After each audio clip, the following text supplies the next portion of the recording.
Just ahead, figuring out how to make community policing really work.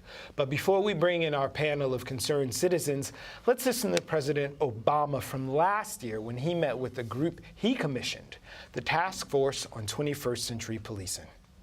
Last year, the events in Ferguson and New York exposed a deep-rooted frustration in many communities of color around the need for fair and just law enforcement. And so back in December, I announced a task force on 21st century policing, chaired by two outstanding leaders who are respected both in law enforcement and in civil rights circles. Philadelphia Police Commissioner Charles Ramsey and former Assistant Attorney General Lori Robinson. And I asked them to help to form a task force made up of community leaders, law enforcement leaders, academics, practitioners, and to come up in 90 days with a very specific set of recommendations that would allow us to continue to drive crime down, to continue to deal with issues of community building, but would begin to build the kind of trust that we need in order to continue to make progress in the future. I want to summarize just a few key points that were made so that people are very clear about the direction that we're going to be moving. Number one, I think uniformly the task force talked about the issue of legitimacy as being important not just for the communities but also for law enforcement officers. That the more there is trust between communities and law enforcement, the safer it is for cops, the more effectively they can do their jobs, the more cooperation there's going to be, the more likely those communities are to be safe. And so there is no theoretical separation between the interests of community and law enforcement. But obviously the devil's in the details, and we've got to figure out how to make that work. Since the president spoke back in May 2015, killings of both police officers and black civilians have only intensified the tensions and sparked deep concerns, not the least of which is the basic fear that more of these incidents will occur. So where do things stand in our own community since the task force made its recommendations? With us today is State Senator Jesse Hamilton of Brooklyn's 20th District. He recently teamed up with the 77th Precinct and local organizations for a Unity in the Community walk in response to recent fatal incidents at the hands of police. And we welcome him back to BK Live. Senator, thanks for joining us. Thank you, Brian, for having me back again. I greatly appreciate it. Absolutely. We're also here and happy to have Mike Tucker, the founder of Lay Down the Guns Foundation. They're a Brooklyn-based anti-violence organization created in honor of his son, Stephonne Crawford, a victim of gun violence in 2005. Thank you for joining us. Thank you for having me. And finally, we're happy to welcome a man who spent his entire career in law enforcement. David Grinage is a retired sergeant who worked for the NYPD Community Affairs Department for 20 years. Thanks for being here. Thank you very much. Absolutely. Gentlemen, it is an honor to have each and every one of you here at this table. Senator, we can start with you. Can you just tell us a little bit about the Peace March, how it came about, and how you were able to get all the stakeholders actually to the table and to the march? I have a vast district, Aaron, and we have 4 precincts that I deal with. And we have a great community working relationship with the precincts and the precinct council. So we're fortunate in that aspect. And the Unity Walk was to make sure that we enhance community relations with the police department. You know, Mike Tucker was there with us. So we had over 300 people walking in the community, and it was more like a youth march for the youth to express themselves and how they feel about policing in our community. It differed from Brownsville, the men talking from Brownsville, as from Crown Heights to Flatbush. But we need to open dialogue with the youth in our community on policing with the police department. I'm a graduate of the Civilian Police Academy, and one thing I objected to was that they said in communities of color, it's all right to curse at people. And our main focus would be respect the community. We all understand English, and you don't have to curse at me to get my attention. So we had to make some differences, and we need more dialogue with people who say we do have a problem. The problem is that people don't think that we have a problem. So we have to have dialogue with people who understand that we do have a problem, start a coalition, and then have meaningful legislation on how to change it. It's not going to happen overnight. This has been going on for centuries in this country, you know, from Jim Crow to lynching of black men to many other things. So in discrimination, institutional discrimination. We need to get policing out of the schools. If you get into a fight, you shouldn't have a felony. And you only have policing in the schools in communities of color. So a fight there was just statistics that were released today that were talking about in New York City public schools, the wide, huge disparity in the police being called on students between black and brown students and, of course, white students. I think it was something of 93% of incidents when black and brown students make up 68%. To talk about policing, though, in New York City, how has policing changed in the last 20 years since your careers began, sir? I think there's been a lot of different changes. Certainly under the last administration, one of the challenges that I believe we have is the aggressiveness in which they were fighting the incidents in the street. For more than 12 years, you've had the police being directed to be very assertive in terms of reducing the crime.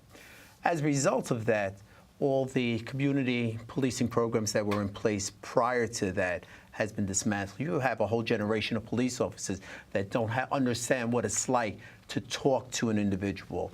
Just say, hey, how you doing? What's going on? You know? Good point. And as a result of that, it's going to take, with respect to the programs that are out there, it's going to take several years of aggressive community policing to get things back on track. I believe that you had that. Plus, you also had what I thought was the prosecutors that were also on board. The prosecutors used to, in fact, do their job. If there were incidents of inappropriate arrests, just because there was lack of evidence or something along those lines, the prosecutor would not prosecute. Now they're giving everybody an ACD. They walk in, and the moment you walk in, hey, don't worry about it, we'll give you an adjournment contemplating dismissal. That is a conviction. That is tantamount to probation. It's changed a lot. So President Obama, a year ago said the devil is in the details. And I wondered, you spoke about a lot of things and something that seems sort of oxymoronic to me, aggressive community policing. Yeah, I think there's engagement at that point. I know that there's more to that than just the words strung together. So I wondered, and I want to go to you, Mike, what do you think are the vital details that the devil is in that we need to educate police on in just humanizing folks to begin with, like what the training should be? At the top of the list, respect. You have to be able to respect people, because if you respect me as a man first, everything else is secondary. Hear me out. Let's have a conversation. Let's talk to each other as men. One of the things that I grew up with is we said officer friendly. You knew who the officer was. He knew who everybody in your house was. If you had a goldfish, he could tell you the name. We are missing that. And, you know, me being out in the streets and working with families, my interaction is with family who's lost their loved ones every day. I wanted to be able to get out here to do something different. And I thank the senator because he invited me to sit on his task force to give a voice to the people who are not being heard, the people who have already lost loved ones that are still suffering every day, the community at large, the young men and women, brown and black, that are being thrown up and disrespected by the police officers. I'm here to try to smoothen that out, to give a voice to those people, but also to say, listen, my son was killed by a New York City police officer. But I'm willing to do the work, and I've been doing the work, and I'm sitting here and I'm talking, and I'm not upset. I'm boisterous. I'm angry because of the things that are taking place in our community, but I feel we can get better. And it starts by being able to sit down and respect this man, respect myself, to say, how can we work together to make it better? So who's missing from the table? We saw the march. We saw the community actors and the youth who were there. Right. Who do we need to engage and bring into this conversation, whether it's an institution or individuals? What does the coalition need to be successful? I think it all starts with education and changing the narrative on the images we see of black people in our community. We're bombarded with negative images of young black men. And in the schools, we have to have courses to say that, everybody does not have a propensity to commit a crime. And have more dialogue about that. We have a mental health issue that's we're not being addressed. Where we have more people in Rikers Island with mental health issues than any other in New York State. So it has to be a holistic approach. It's not going to happen overnight. Education is one aspect of it. Mental health is another aspect of it. And meaningful jobs. And what's happening, the police have to deal with all the failed systems in our society. They've done with people with mental health, drugs, people who don't have education, just trying any way to make money. So we have to really sit down and have an open dialogue on what are the ailments that are leading to police officers being feared for their lives. It could be realistic in some part. It could be, it might not be an issue at all. They might be scared of black people because they're not inherently, but for whatever reason, they're scared of young black men. And we know at the age of 13, a young black man is not a child anymore in the eyes of law enforcement, but an adult. But for his counterpart, a young white kid, he's a child up until 18, 19 years old. So we have to change how images are presented in our community, throughout the whole United States of people of color. That, we don't run or rob you. We are intelligent. Like Aaron and yourself, we do go to good schools, and we want the American dream like everybody else. Well, I do have to ask, sir, what can we also do to support the police? I mean, because one of the things that we're assuming, but we haven't said, is the fact that this happens, like we say, in communities of color. Like this doesn't happen in other segments of our society. And so many times, it's a very visceral, emotional state that we are in because we're talking about our brothers and our sisters. But it's so important for us to support law enforcement. And there's this whole controversy that, a lot of people that support Black Lives Matter do not support cops. So, what do you say to that, sir? Actually, I think there are two things that really need to be done. One is, we need to really understand that oftentimes what is being portrayed on the media, whether it is a live video or just something on TV, doesn't necessarily have to be accurate. There's oftentimes that videos are being taken of an incident that appears to have started at that particular moment, where it could have started weeks earlier. For example, I was a narcotics investigator. We used to do buy and bust. We would buy from a subject. The subject would be gone for 2 or 3 weeks. All of a sudden, he's walking out of the house and he's being arrested. The community thinks that we're just jumping on this person for no reason. That is inaccurate. There were a lot of basis for that particular situation. But the other side of the coin, I think police officers also must be held accountable. When their actions are clearly wrong, I don't want to see them go to jail. But we have other alternatives, which includes terminating them. Police officers don't get up in the morning and say, let me go into Bedford-Stuyvesant and mess with the people today. It is bad judgment. Oftentimes, individuals in our community, they don't necessarily say, well, let me go up there and beat the hell out of somebody today. It is bad judgment. They go to jail. We also need to hold our police officers accountable in some kind of way. I think that if we did that, there might be some levels of caution in terms of exercising that power.